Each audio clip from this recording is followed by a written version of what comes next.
Hi, I'm Tim, and welcome back to episode 4 of A Beginner's Guide to Conversion Optimization: How to Design a Website that Converts Traffic to Leads. So, today in episode 4, we're going to talk about website speed and its impact on conversion. So, why does speed matter? Well, if you're a sports fan, you know speed kills, especially when the competition is faster than you, right? So, how does that affect your business, your conversion, your leads? Well, slow load times can affect your bounce rate and user engagement, which can indirectly affect your search rankings, which then affects the traffic to your site. And if you go back, you remember the 3 things I said you need for conversion optimization, or to make sure your site is working rather. You need traffic, you need conversion optimization, and you need targeting. If you're falling in the rankings and losing traffic, then you're losing one of those key components and you're not going to get the results you want. So speed matters. So here's another thing. Visitors may leave your website and buy from a competitor if your site takes too long to load. We're impatient. We don't want to wait that long for the same product when we know we can get it somewhere else or service, right? So how do I know if my site is fast enough? Well, here's the thing. There's a standard. Your website should load in under 3 seconds and certainly no more than 5 seconds. Anything beyond that is getting too slow and you're at risk of losing visitors to competitors. They're going to go find answers, solutions, and products somewhere else. And here's a little bit of a pro tip. Don't assume fast internet speeds will make up for a slow site. They typically won't, right? It's going to show up. They may have faster internet, but if your files are just too big or your site is not optimized for speed, it's going to show up. So, how do I identify things that are making your site slow? What are some of those things? Well, large image files. Upload image files at the maximum size you need them while maintaining quality, right? So you want to make them as small as possible. And the reason I say maximum size you need them is you want to take into account responsive design and not losing the quality of an image on a larger monitor versus a mobile device. But you certainly don't want to upload a full res raw file onto your website. It's going to be huge. It's going to load extremely slow across all devices.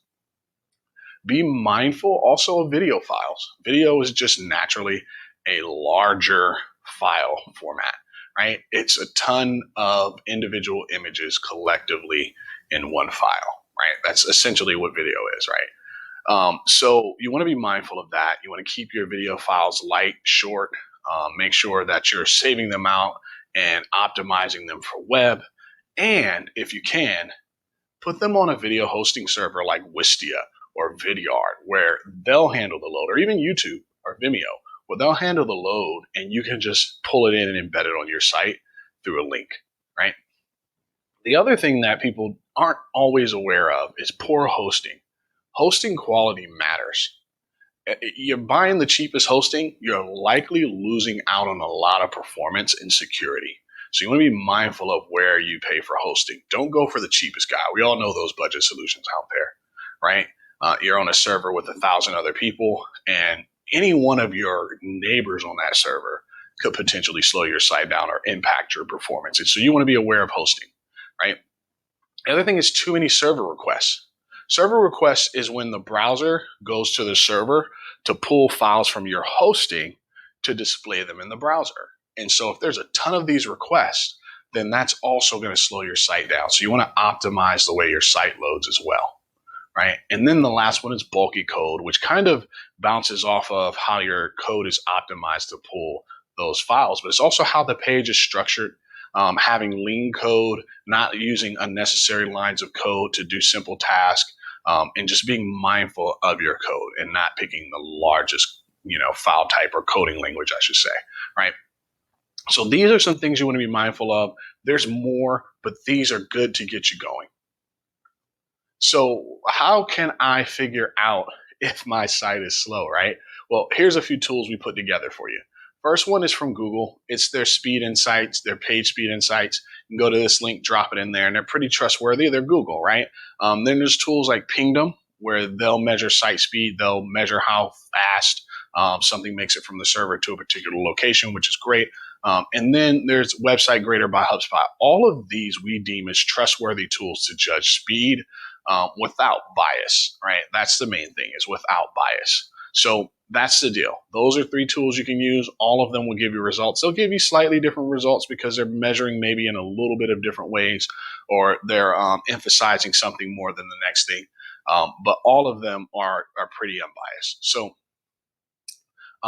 that's it, guys. That's speed. Speed matters. Speed kills. Speed can win the day for you or lose the day for you, right? Again, we're here at the end, but if you're a little ambitious and you want to download our PDF, you'll find the link below, or you can just play the next video and keep moving forward. See you next time.